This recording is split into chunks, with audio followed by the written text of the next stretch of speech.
Good morning, everybody, and welcome to the AMED Effect. I'm your host, Will Cunningham. If you are new here, first of all, I'd like to say thanks for joining us. We can't wait for you all to hear all of this amazing content that we have for you all.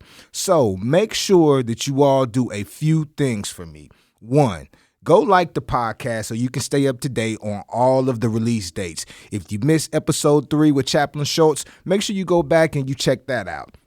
Leave a comment and let us know how we're doing, and maybe we can answer a question or a comment in our next episode if there's something that you would like to talk about.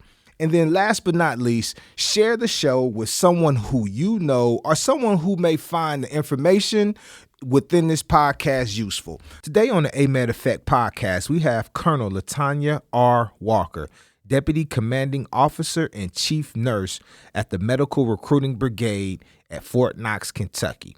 Good morning, Colonel Walker. How has your day been going so far?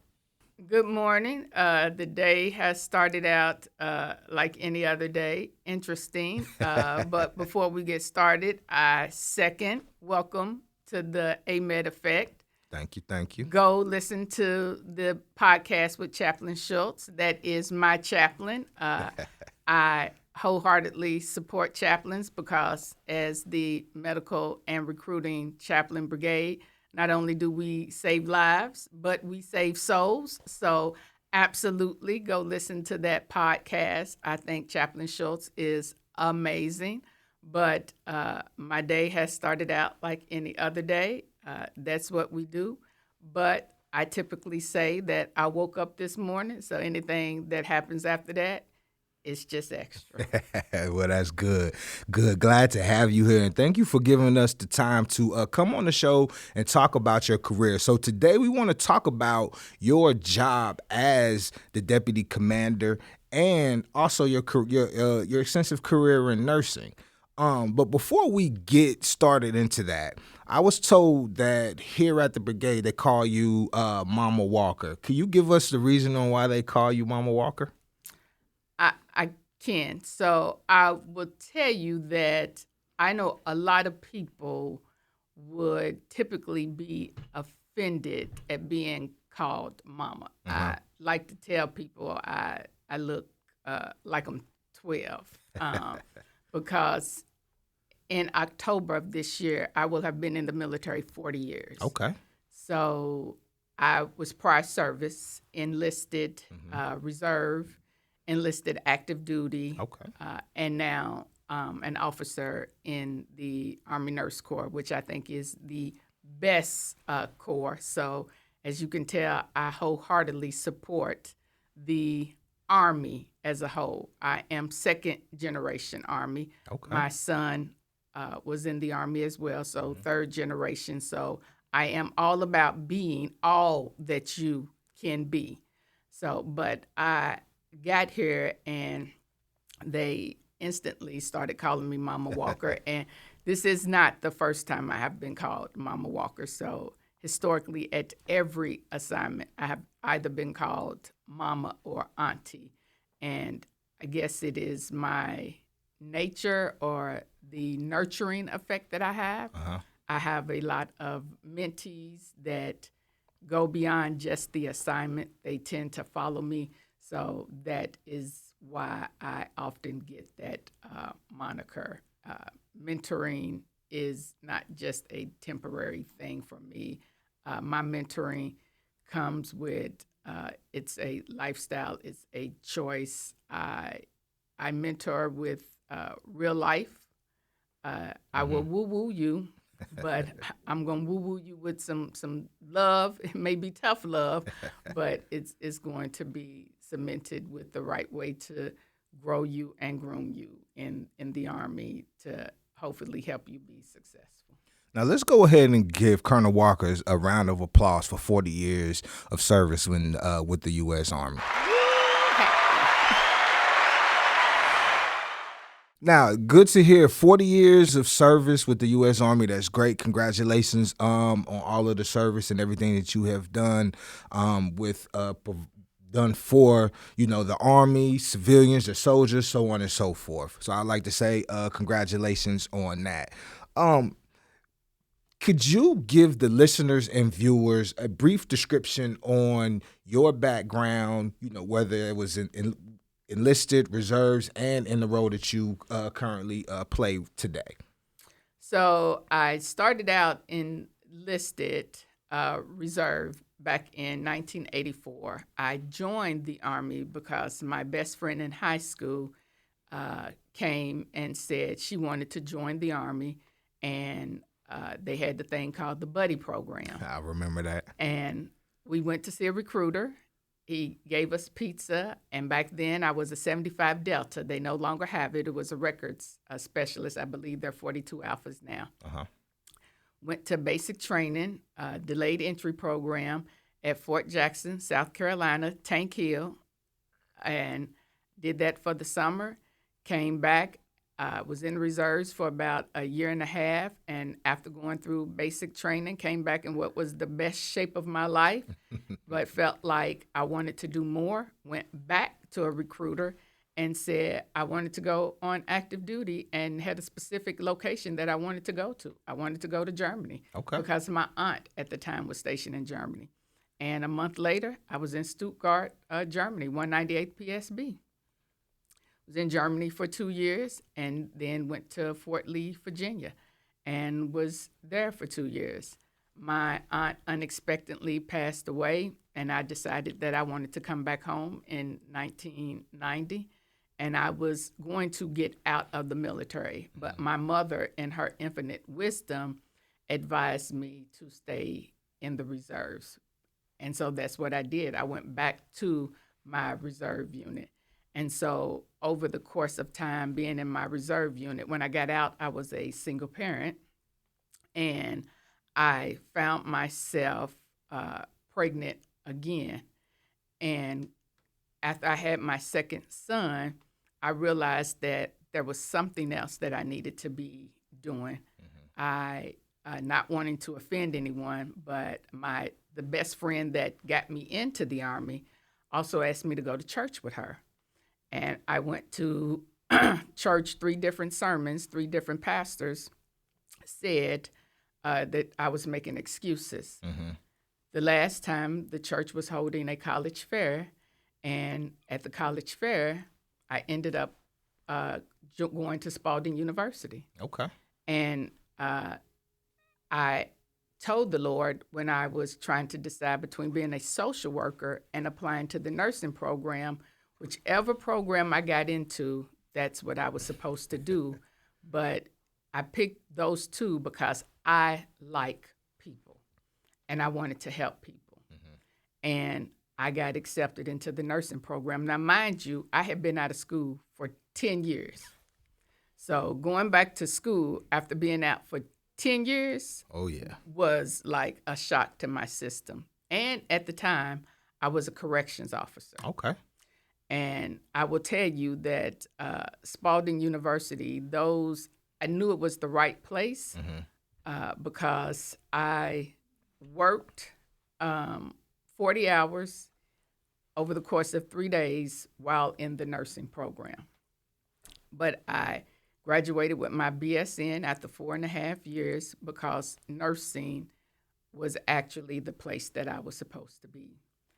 I ended up an Army nurse because, like I said, I was a single parent.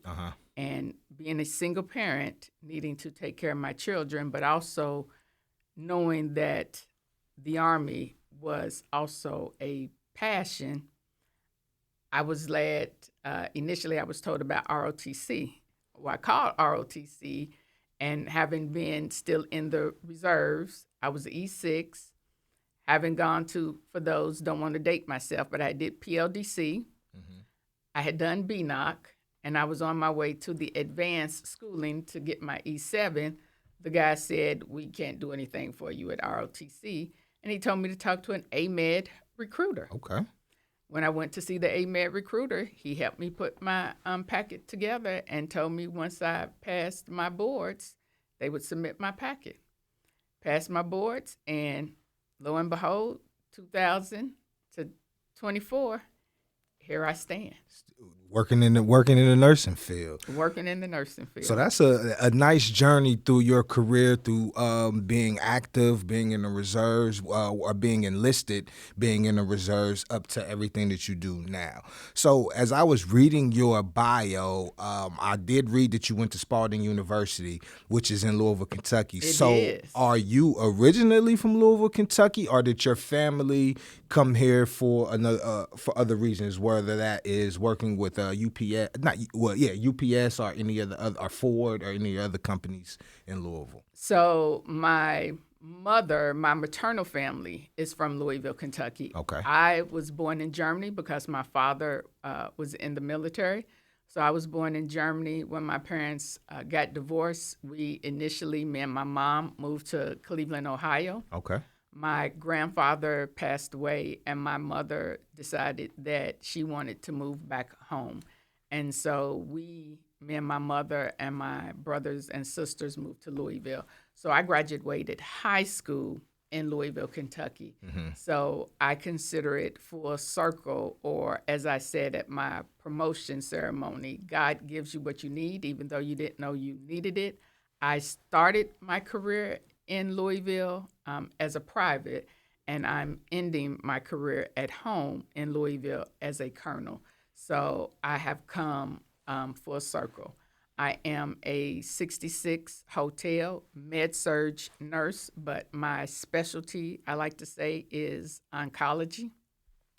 And again, it goes back to God gives you what you need, even though you didn't know you needed it.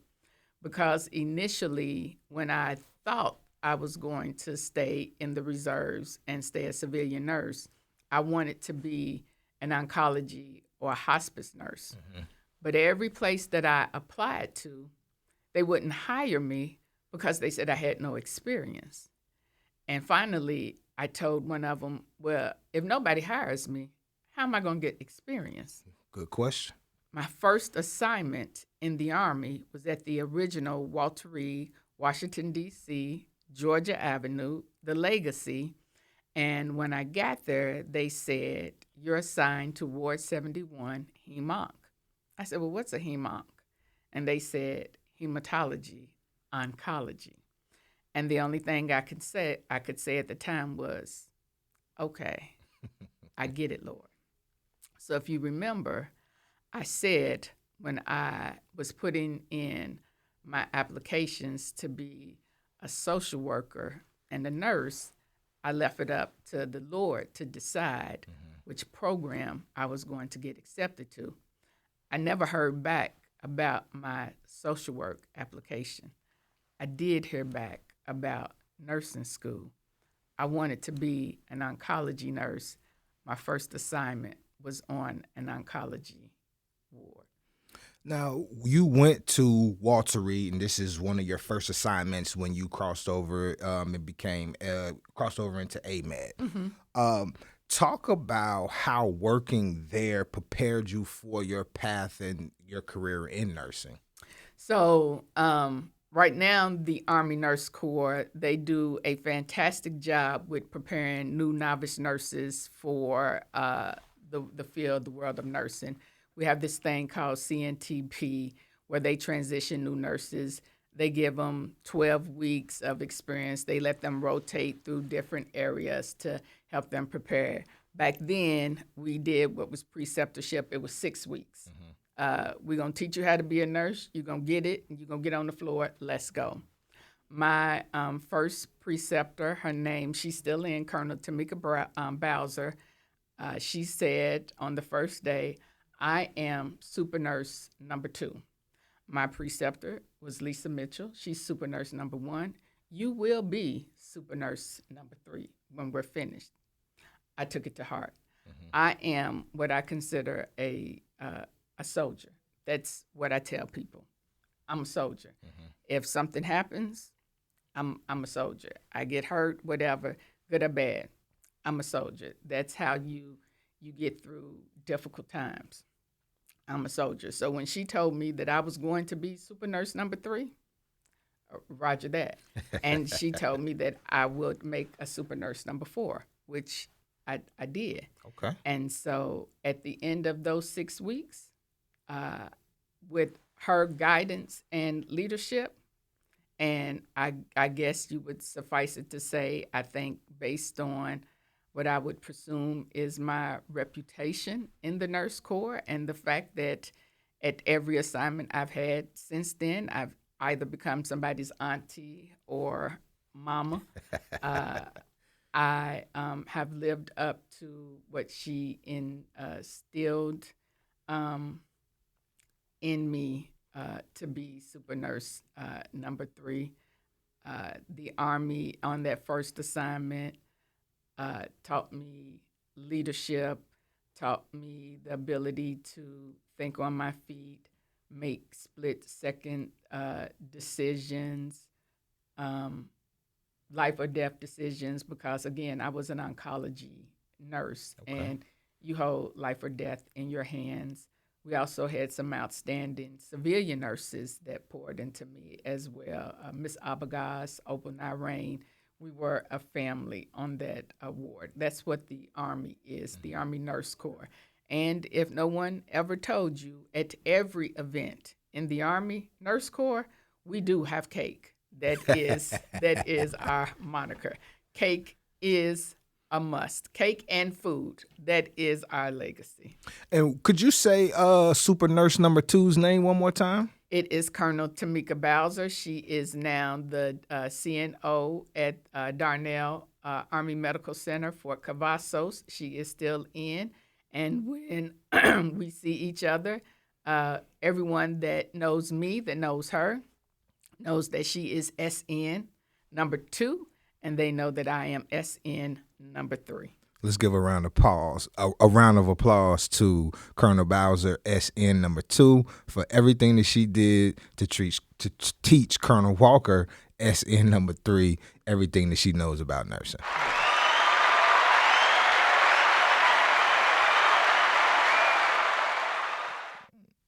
Are you looking to pursue a successful healthcare career at one of the largest and most advanced medical facilities in the country? If so, look no further. The U.S. Army is here. Visit goarmy.com/AMED to learn how you can serve soldiers, their families, military retirees, and at times the general public while providing meaningful service. If someone is interested in joining the Nurse Corps and becoming a super nurse as well, how long are they required to serve as an Army nurse officer?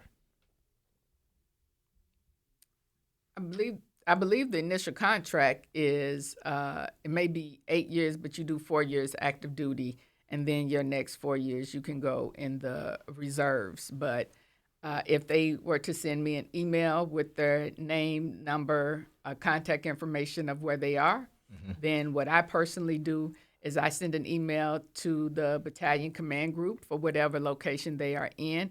I do the introduction, and I let them know that we have an outstanding potential lead on the line and ask that they connect them with a recruiter to make that connection, and then the recruiter can give them all the detailed information that they need. So that's the role that I play as the brigade deputy commanding officer, but also as the chief nurse. I'm that liaison to make sure that all potential leads get connected with the right person. Earlier, you spoke about when you first joined the Army, you came in as a personnel record specialist. In the beginning, what inspired you, other than your family members being in the Army, to want to join the Army? So what inspired me was the desire to, I knew that I wasn't ready to go to college because I was tired of school. I was burnt out. It was 12 years, and my senior year of high school, I really had some difficulties. I felt like I had lost my way due to some personal challenges.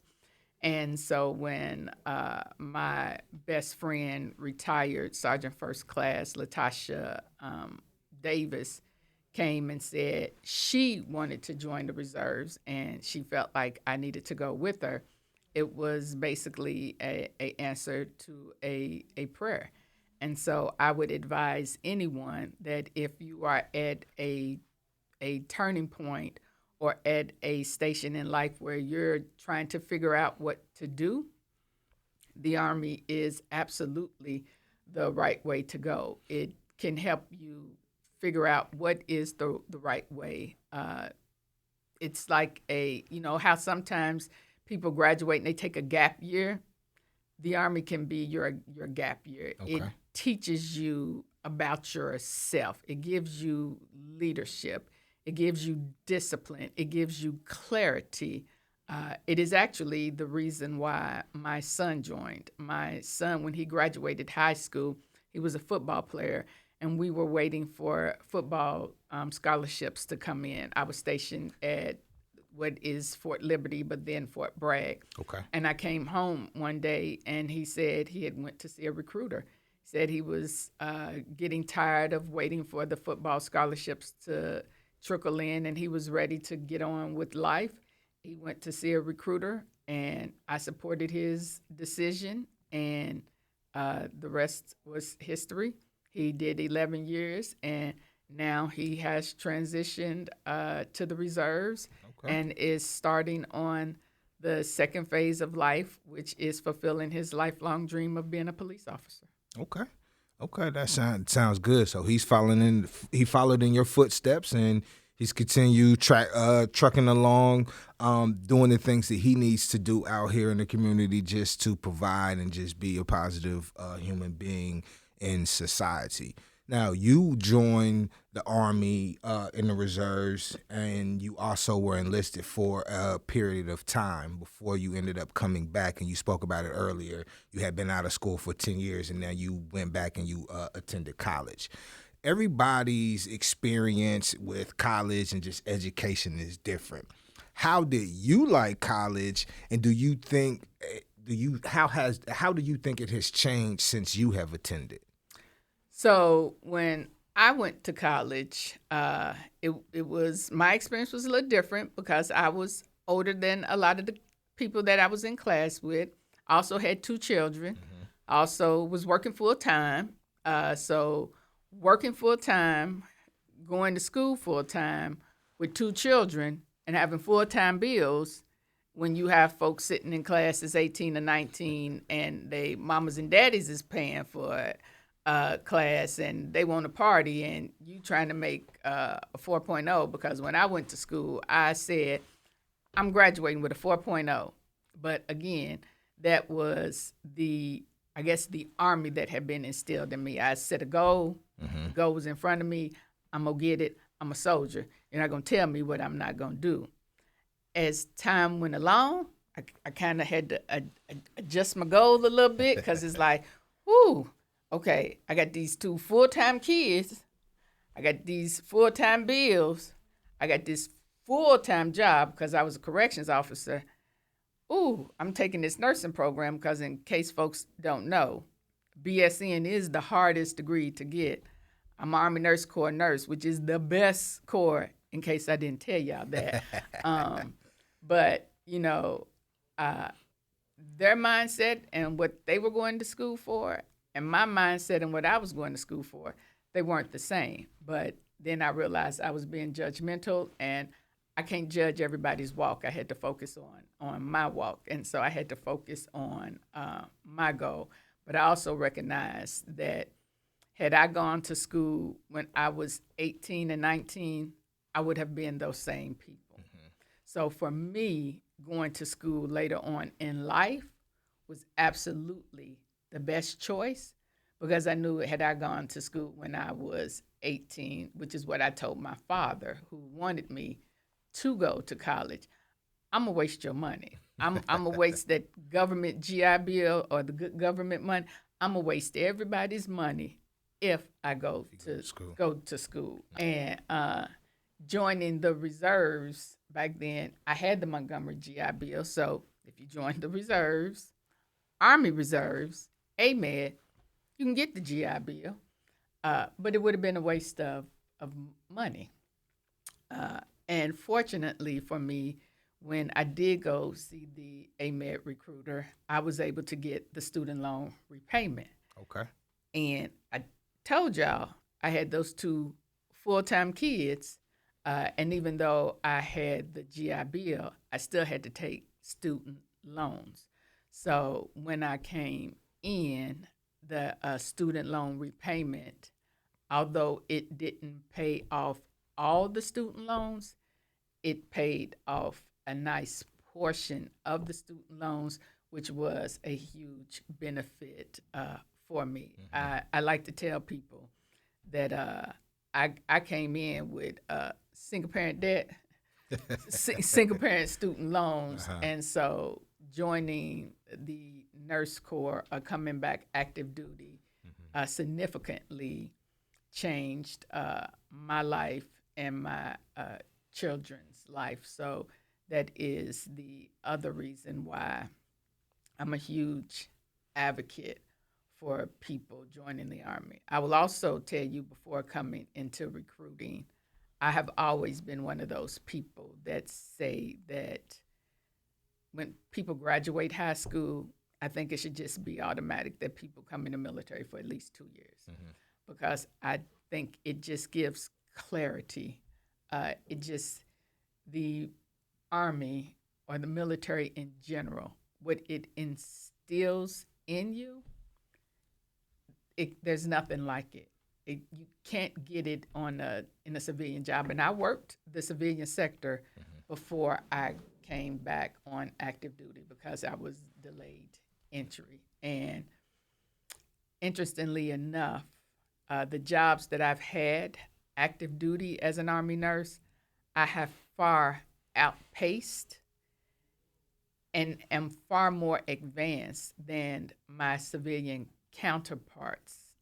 The nurses that precepted me as a civilian nurse. It was interesting.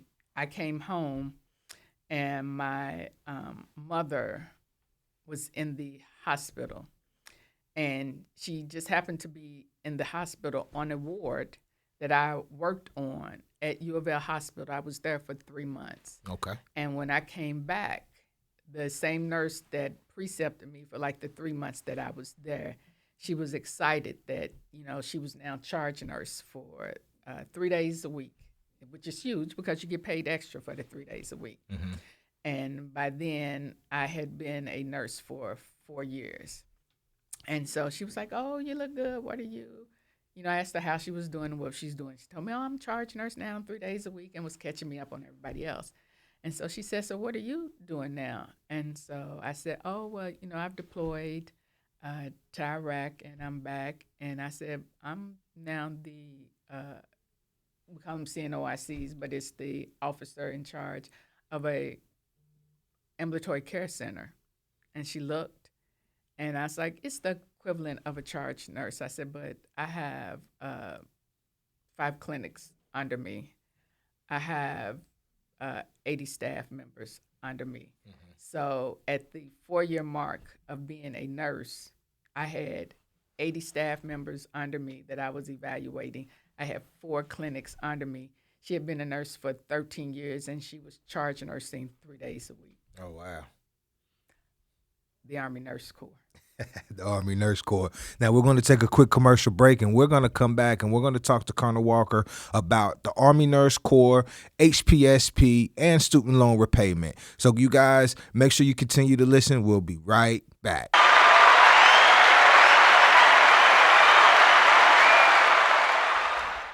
Since 1775, Army chaplains have acted as spiritual counselors who support, motivate, and provide emotional guidance to soldiers and their families.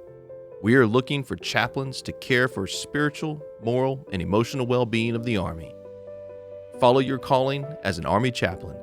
Visit goarmy.com/chaplain for more information or to speak with one of our virtual recruiters today.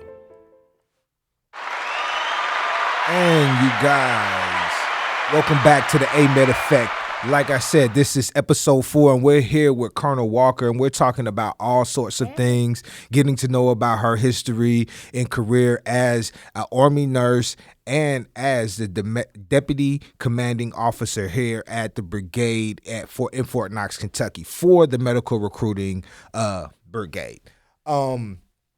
Now, you talked about student loan repayment, going back to college and attending school. One of the big focuses in medical recruiting is the Health Profession Scholarship Program. That program was started in 1972, and it provides educational, financial assistance in exchange for military service.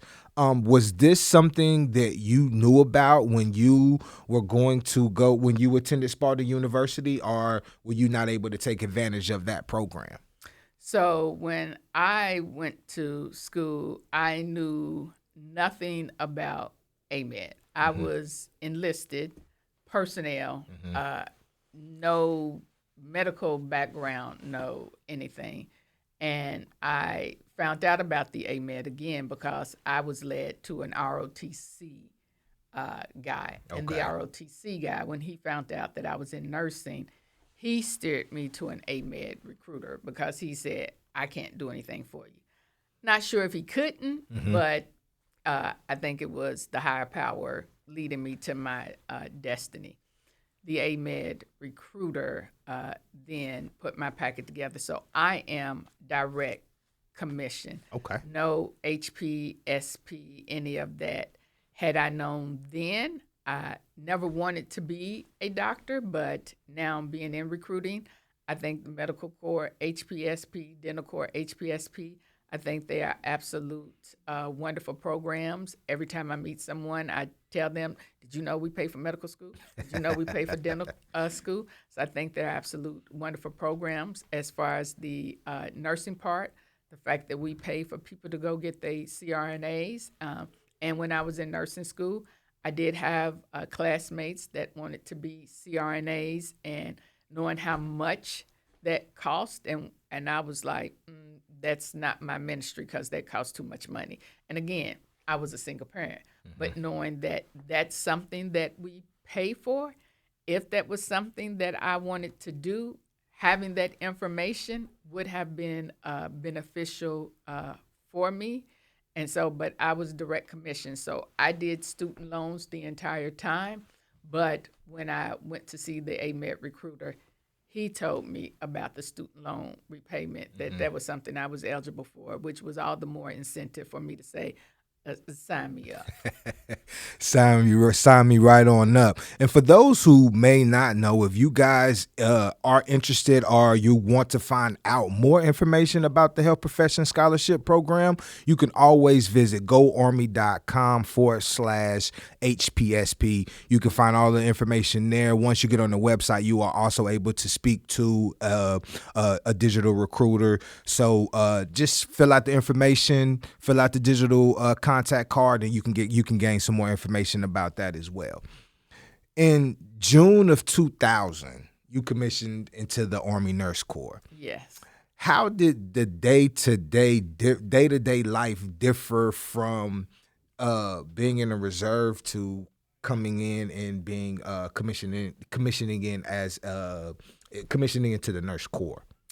So every job that I've had as a nurse has differed. So my first assignment, I was like I said, a staff nurse on the oncology ward, staff nurse, then transitioned to the assistant head nurse. So with different jobs come different responsibilities. My second job, I was at Redstone Arsenal. I was only there for about 3 months before I PCSed to Iraq, Embassy Hospital with the 28th Combat Support Hospital in support of the war, which actually this year is my 20th anniversary from the deployment. And I consider that, one of my best assignments, interestingly enough, because being in a deployed environment, you learn a lot about yourself. And the leadership that we had, for me, was a defining moment, because even though we were in that deployed war environment, it was their absolute mission to not only take care of the injured soldiers, but also take care of us. I came back from the deployment and went back to Redstone Arsenal Fox Army Health Clinic and went into a leadership role. And I came back and went into a leadership role because on the deployment, I emailed back and said, I'm the assistant head nurse in this deployed environment. I promoted into captain. Am I coming back into a leadership environment or into a leadership role? And the DCCS said, okay. And that's how I came back, taking over the clinics. Post that assignment, I went to Fort Meade, Kimbrough Ambulatory Care Center, and was the head nurse of a primary care clinic.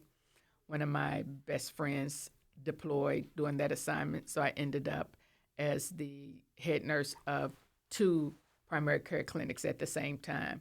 Because in the Army, when people deploy, you have to cover down. So as a captain, I covered down on 2 clinics because the Army teaches you flexible transformational leadership, so I covered down. After that assignment, I transitioned out of the clinical realm and went into what we call a non-medical assignment, and I became a clinical operation officer for the First Army Div East. So that was also on Fort Meade, but I became responsible for medical readiness.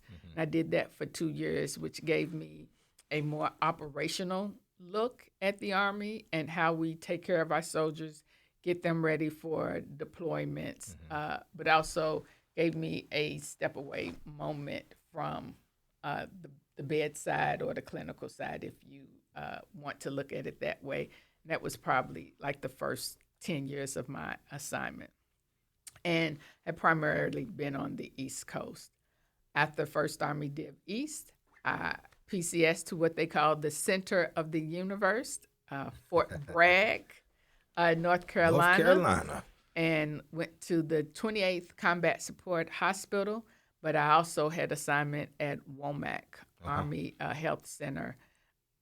And over the course of those 3 years, I held 3 different assignments. So primarily, I was assigned to the 28th CASH, which is what's considered a field hospital or FORSCOM hospital.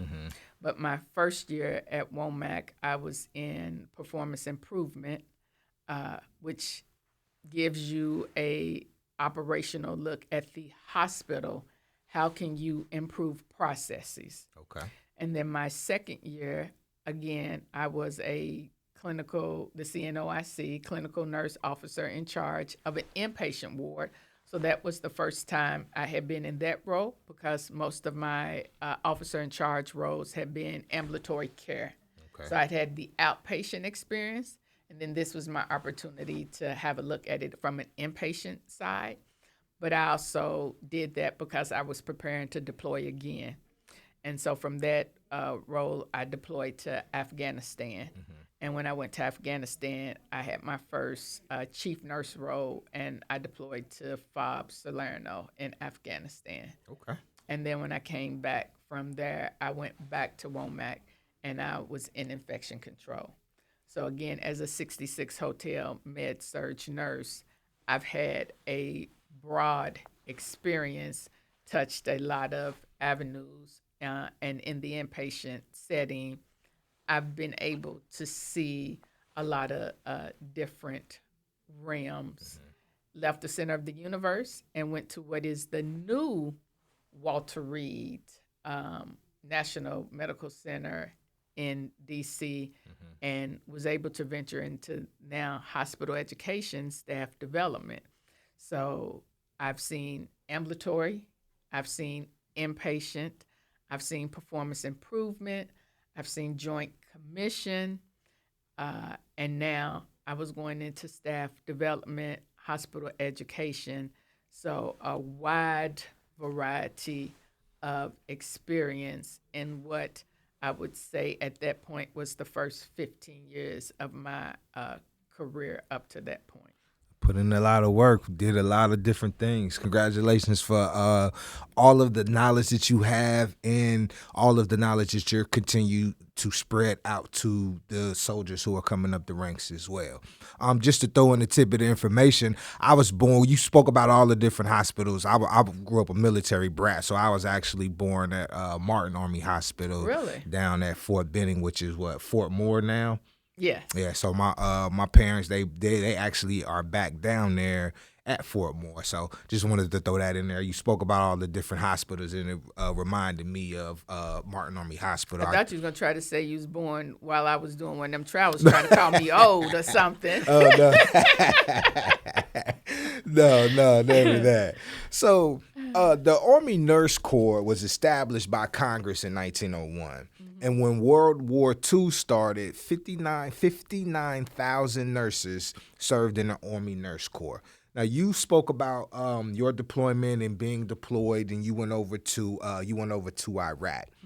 Tell us about the importance of having nurses to provide medical care to soldiers in the field during times of conflict.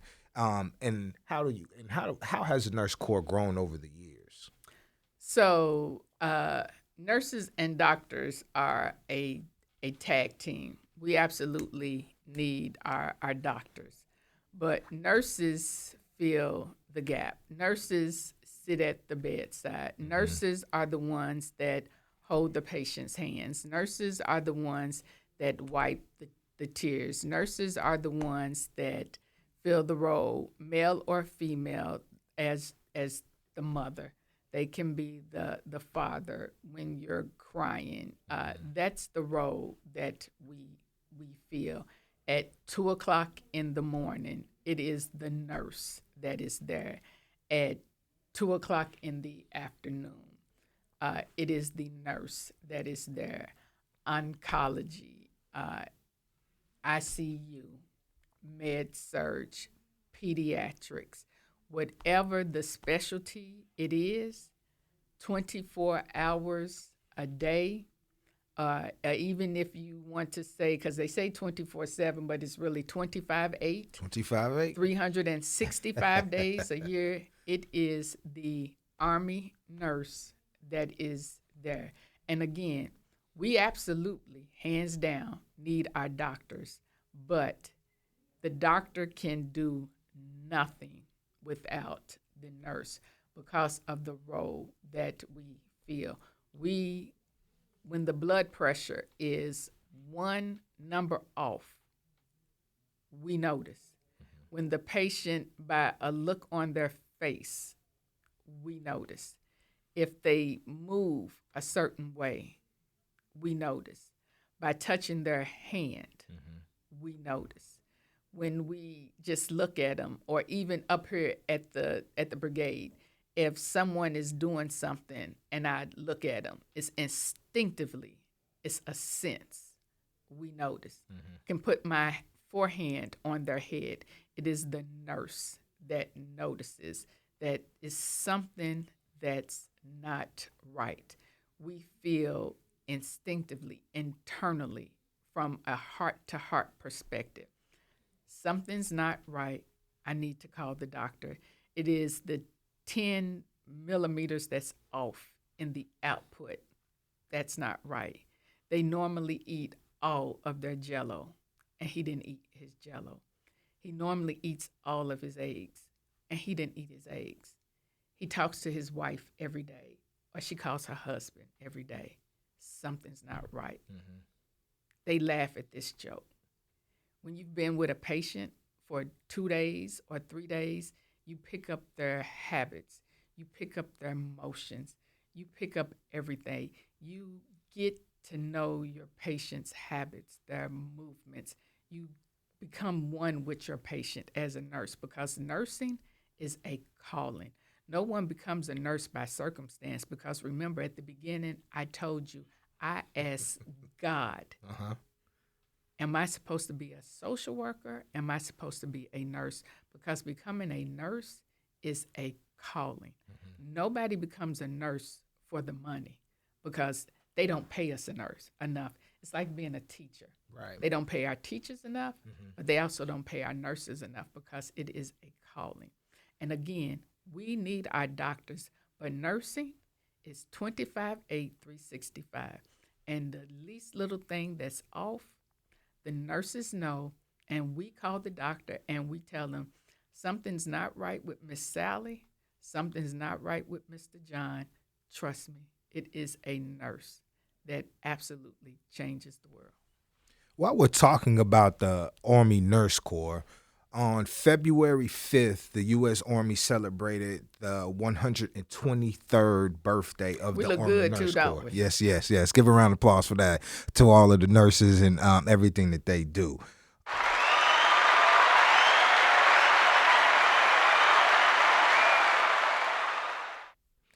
Now, this year, the theme of this year's birthday was serving with distinction and healing with compassion. So I just want to say, like I just said earlier, just everybody give a round of applause for the nurses and everything that they do, all of the hard work and dedication. As you can see, Colonel Walker is just picking up. She's able to come in and just pick up on all different types of things. So if she can do it as nurse number 3, I know nurse number 4, 5, 6, and so on and so forth are I've able made to a couple do it of super too. nurses number 4. I was instructed to do it, and that's what I did. That's good. That's good. Thank you for that and providing us with more professional nurses out here. And you've been doing it for 40 years. So that's good. That's really good. The Nurse Corps provides care for military personnel, their families, and military retirees all over the world. Mm-hmm. Talk about the 5 different specialties that the Army nurses can choose from. So you can be a med-surg nurse, 66 hotel. You can be a 66 golf, OBGYN, help bring the babies into the world. You can be a 66F, which is a CRNA, so put the people to sleep and bring them back. You can be a 66 Sierra, which is an ICU nurse, which is when they come out of surgery, or I call them the folks that's really, really sick. One of my best friends is an ICU nurse. I call those people them patients that you really got to like nursing because they can't talk to you. And I need for my patients to tell me what's wrong. And 66 Tango ER nurses, those to me are those adrenaline junkies.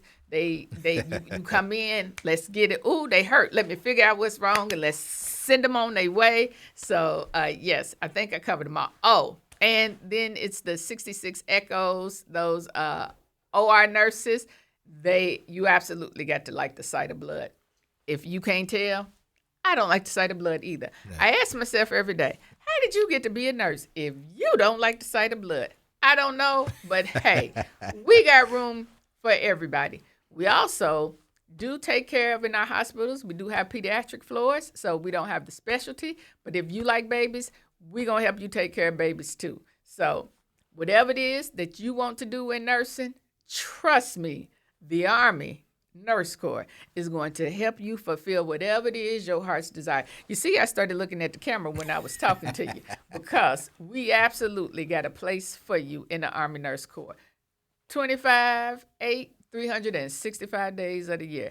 I'll be here waiting for you. I'll even come to your graduation. That's funny you said that. My daughter, she's a junior in high school. You want me to come talk to her? She's actually wants to be a pediatric surgeon. So does she know about the medical corps? I talk to her about it all the time. Give me her phone number so I can call her and talk. I talk to her about it. Get her. Talk to her about it all the time. So she is in the academy. So when she graduates from high school, she will be she'll have her associate's degree, and so then she'll move along. But she has to stay in the state of Kentucky to get her undergrad, and then from there she can move on from there. So I always talk to her about the AMED program, just to see, hey, this is opportunity because you're gonna be in Dad's pocket. I'm still paying back for my college. So yes. Yeah, so I get it. So I do talk to her about that all the time. When someone becomes an officer in the U.S. Army, they assume more duties that come in the leadership role. Speaking on leadership, you earned your Master's of Arts in Management and Leadership from Webster University. Mm-hmm. At what point in your career did you find it important to further your education in a more leadership direction? So, in order to we have markers in the military. They have what's called a life cycle that tells you at different stages where from a military education standpoint and from a civilian education standpoint, where you need to be from a military marker standpoint. And so to get promoted to lieutenant colonel on the marker that's where you need to have earned your master's degree. So I got my master's prior to getting promoted to lieutenant colonel. But all along the way, based on the various jobs, when you are moving and learning and being groomed, each job prepares you for the next job. Also in the military, we have long-term health education, where the Army will assist you and pay for you to go to school to get your master's degree. Okay. Based on where I was in my career and the fact that I was getting ready to deploy, I did not go that route. I did tuition assistance. So you can do long-term health education where you just go to school, or you can do tuition assistance where the Army will help pay for you to get your degree. Now, also, as a leader in the Army, you take a lot of different courses. One of those courses is the AMED Basic Officer Leader course. Are there any other leadership courses that you have taken that helped you in your career? Oh, Lord. So Basic Officer Leadership course, that's the initial course that you take when you first come in.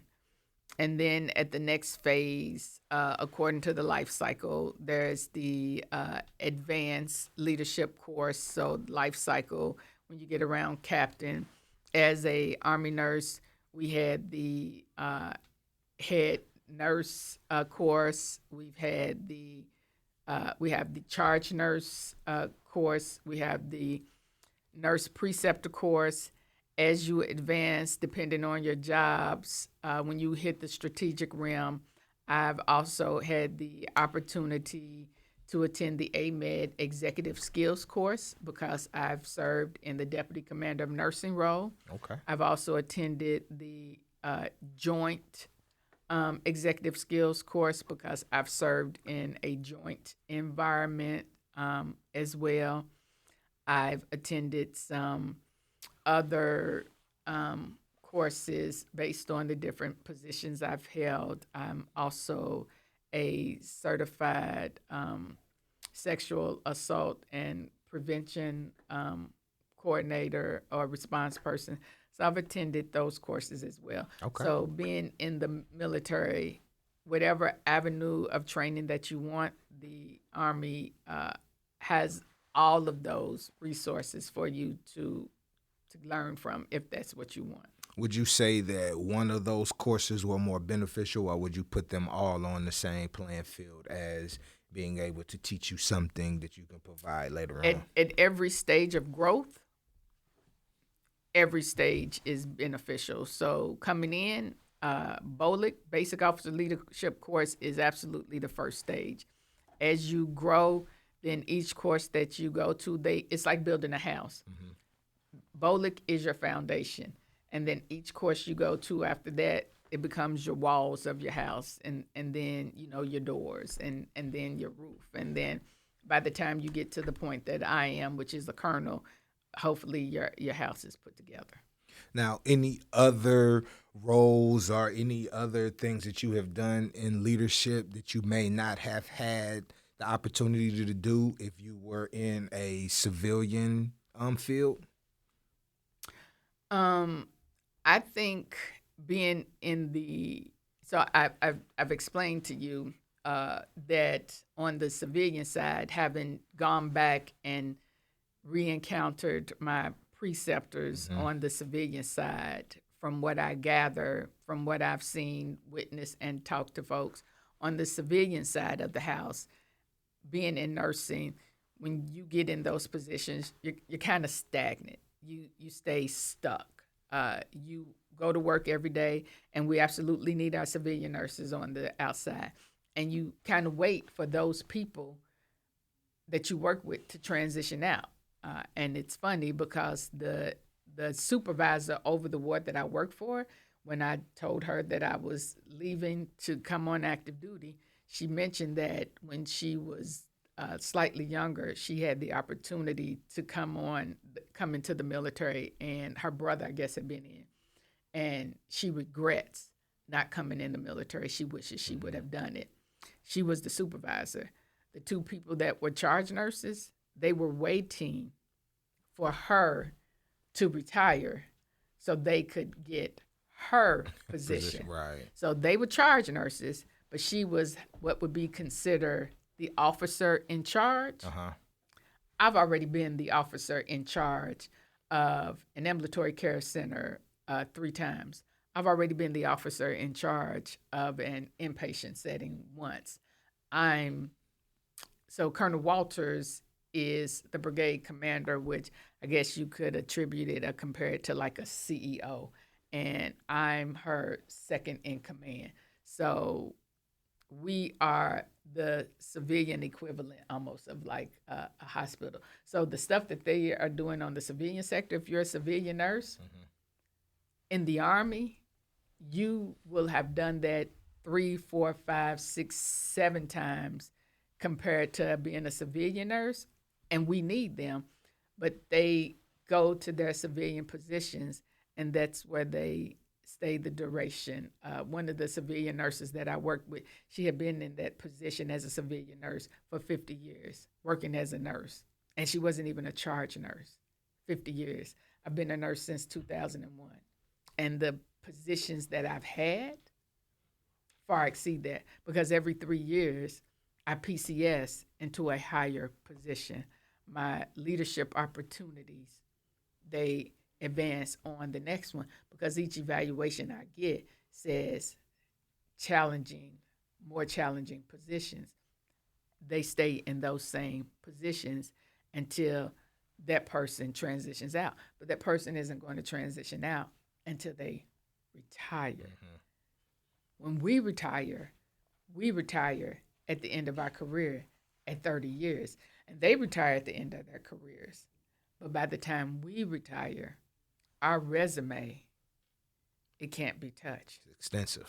Extensive. The Army Nurse Corps. More with Colonel Walker after this commercial break. You all, this portion of the podcast is sponsored by the Health Professions Scholarship Program. Launch your medical career with zero to little debt with the Army's Health Professions Scholarship Program. HPSP is one of the most comprehensive scholarships available in the healthcare field. The Health Professions Scholarship could be great for those pursuing a career in one of these fields: medical, including osteopathy, dental, veterinary, nursing, counseling and clinical psychology, and optometry. For more information, visit goarmy.com/HPSP. Welcome back. More with the AMED Effect with me and Miss Colonel Walker. Working within the recruiting field of the Army, I'm sure sometimes, well, I'm not sure, but let me ask you, have you had the opportunity to go to colleges and universities or any type of speaking engagements where you are able to answer questions from students? I've done a few recruiting events, but since I've been in this position, I started making videos on my military journey career that are posted to our website. The specific reason why I started those videos is because when I looked at advertising and stuff for AMED, for the Army Nurse Corps, I felt like I didn't see anybody that looked like me. And I think the Army is a good thing. I think the Army Nurse Corps is a better thing. And I think they absolutely need people that look like me. And so that's why I started my videos, to get people to come in that look like me.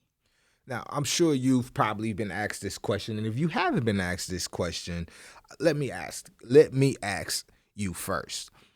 Why should someone join the Army Nurse Corps as a nurse? Because it can change your life. I was already in the military, familiar with the military. I'm not going to sit here and tell you that it's been all rainbows and unicorns, because it hasn't.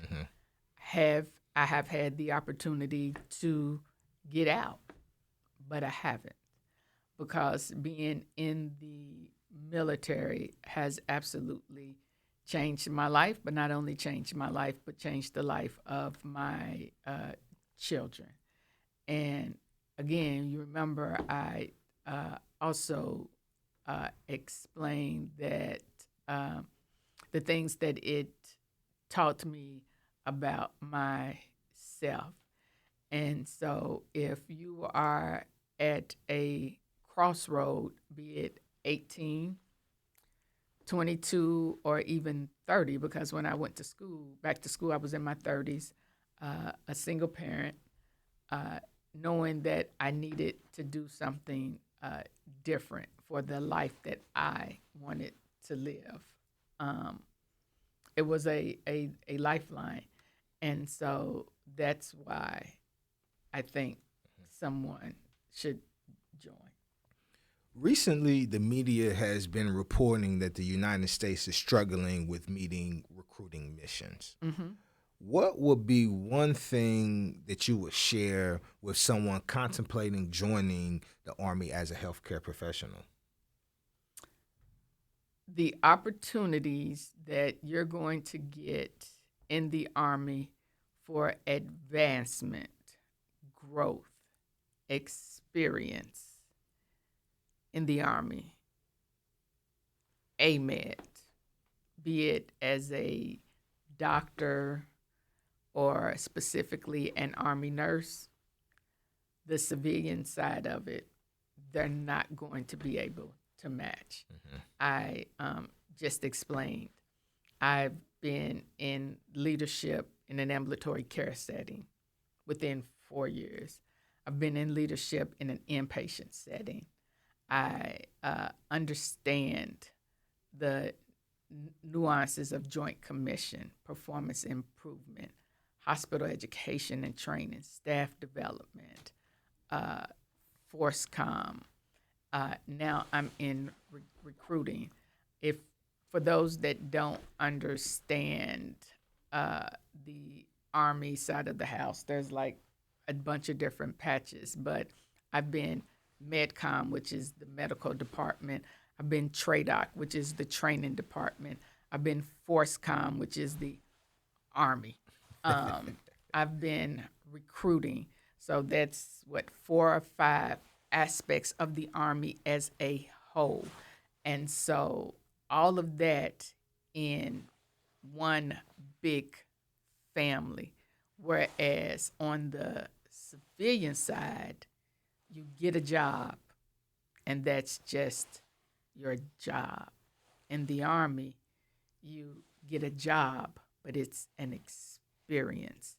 The people you meet, your children make friends that become friends for life. My son's best friend, he met at my first assignment in 2001.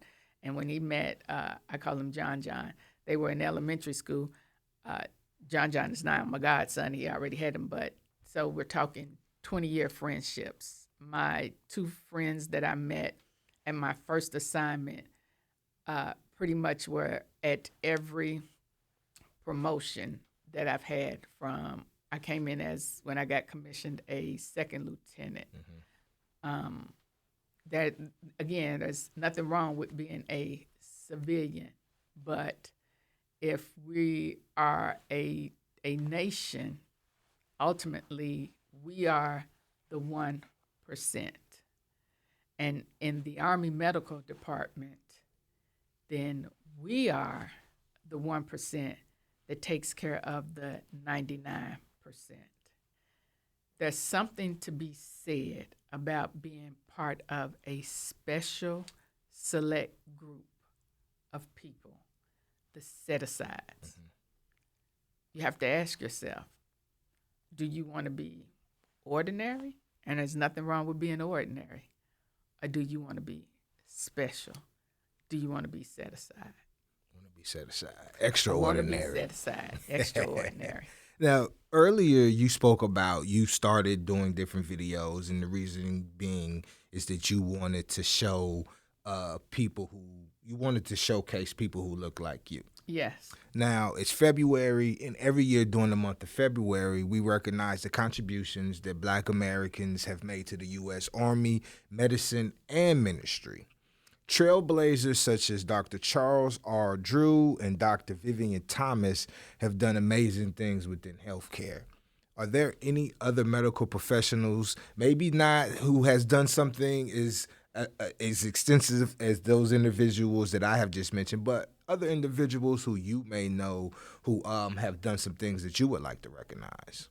So I admire Lieutenant General Nadia West, who was the first female African American female Surgeon General, just an amazing leader. Had the opportunity to meet her multiple times. She sat on, when I was at the new Walter Reed, I was the senior advisor for the Junior Officer Council. We had a leadership panel. She sat on our leadership panel, inspiring. Officer, doctor, mentorship was her core. I've also had the opportunity to meet Brigadier General Claire Adams Ender, first African American and first female to earn the EFMB badge. Still living Army nurse. When you sit at her feet and hear her talk, the wisdom and the knowledge and the grace that she has is just, it is absolutely amazing. A lot of the general officers call her General Claire, so you would absolutely need to meet her. Two outstanding leaders and two first. So there's something to be said about being the first and to be women and to be African Americans, because to be the first to walk a journey that you're not supposed to walk, and then you have to take the targets that come with it. And she was one of the chiefs of the Nurse Corps, because we've only had 3 African American Nurse Corps chiefs for the Army Nurse Corps as well.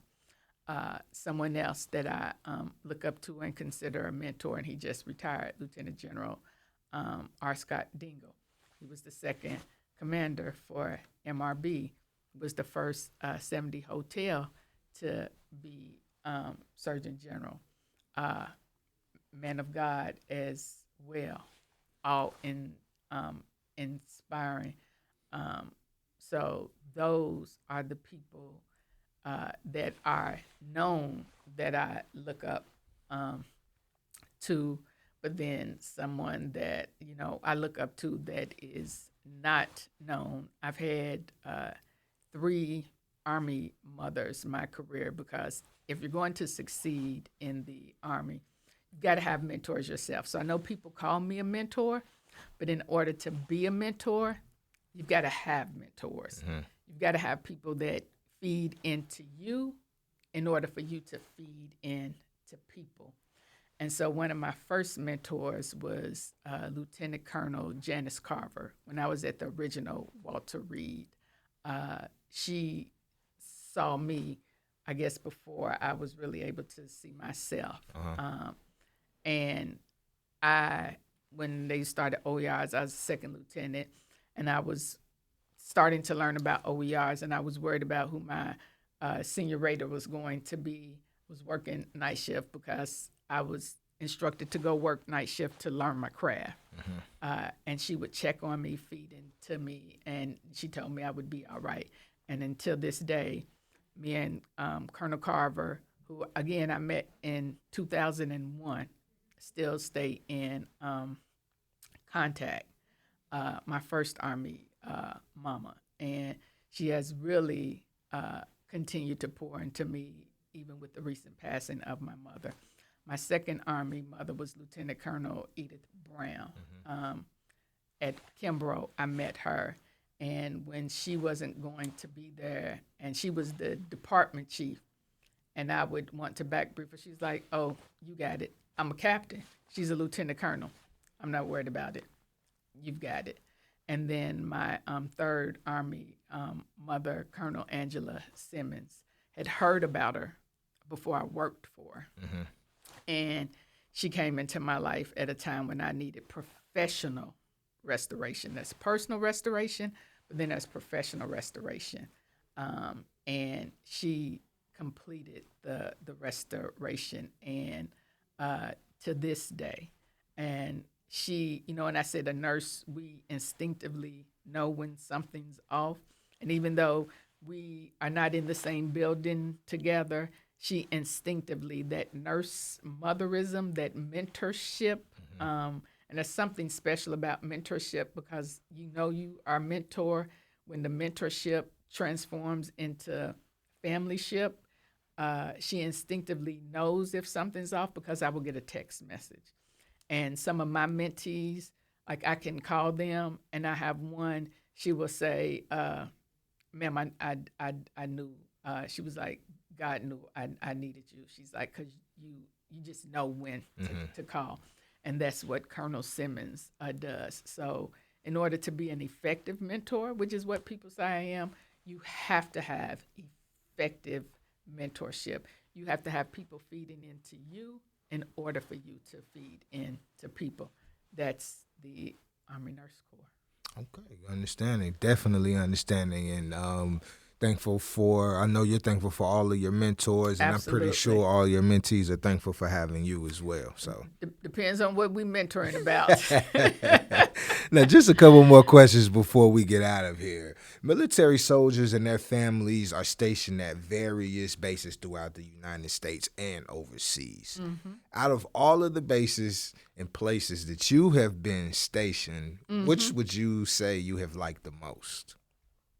So if you look at the video of my promotion ceremony, I said that I have 3 favorite assignments.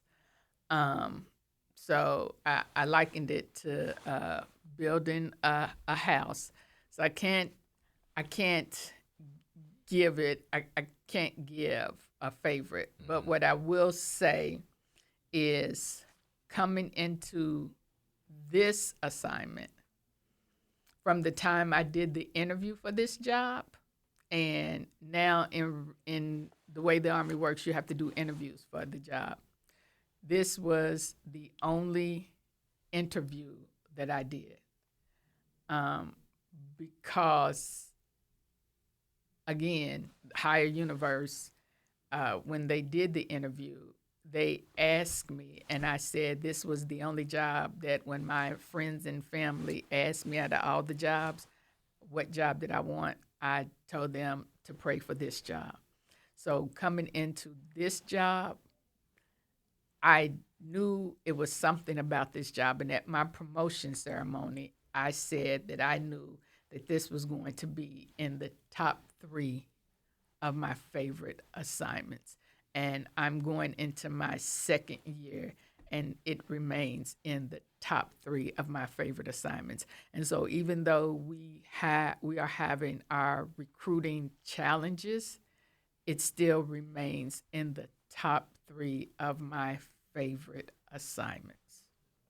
So being here at Fort Knox, one of those top 3. And it has nothing to do with being the proximity of being close to home. It has to do with the assignment, the environment, the people that I get to work with on a day-to-day basis, the leadership, the just everything.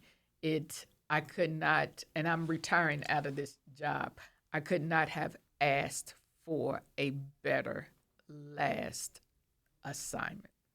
Okay. Now here, I believe maybe once a month or maybe every other month, you all will do a luncheon, where, like, a family style luncheon where everybody comes out. Oh, we do that every month. You do it every month? It's family luncheon. It's family luncheon. It's a family. So yes, family luncheon. we celebrate each other. So if someone is new to the team, we welcome them to the team. If someone is leaving, we farewell them. We celebrate birthdays.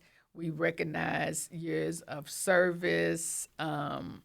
It's just a celebration. And if nobody's leaving, nobody's got any celebrations or whatever, we just having a family luncheon where everyone just comes together and you just eat. I'm a nurse. I told you, you got to have a cake. Is there any way you can get Chrissy and myself on the email thread for that? Absolutely. Okay. Absolutely. You all are absolutely invited to family lunch. And if you out there in podcast land and you are in the Fort Knox area and you are interested in being an Army nurse, call me and I will invite you to the next family luncheon so I can too show you what it's like to be an Army nurse, and we feed you. One last thing before we get out of here. If there was a piece of advice that you could give to a medical student or just anybody who is looking at coming into the military or looking at a career in the AMED department, what would that advice be? It would be, I'm going to combine two slogans. One is Nike, just do it.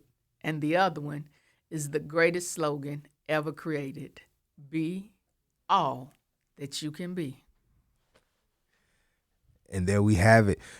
Colonel Walker, thank you for coming in, sitting down, and taking your time out of your day to talk with us on the AMED Effect. It's been good hearing about your career, everything that you have done, and all of the many different things that you have done to inspire other individuals to walk down that same path as you and other individuals as well. You guys, this is the AMED Effect. This is episode 4, and we're talking about AMED nursing. Make sure that you guys go back, you listen to episode 1, 2, and 3, and be on the lookout for episode 4.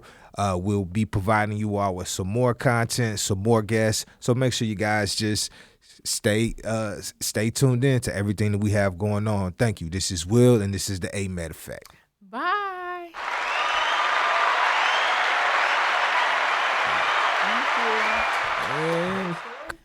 The causes and effects of Army medical opportunities are endless. When you join the U.S. Army Medical Department, not only will you get more out of your medical career, but you will also provide meaningful service to soldiers, their families, military retirees, and last but not least, your country. To learn more about AMED, visit goarmy.com/AMED. That's goarmy.com/AMED. And if you're looking for information on tuition assistance, visit goarmy.com/HPSP.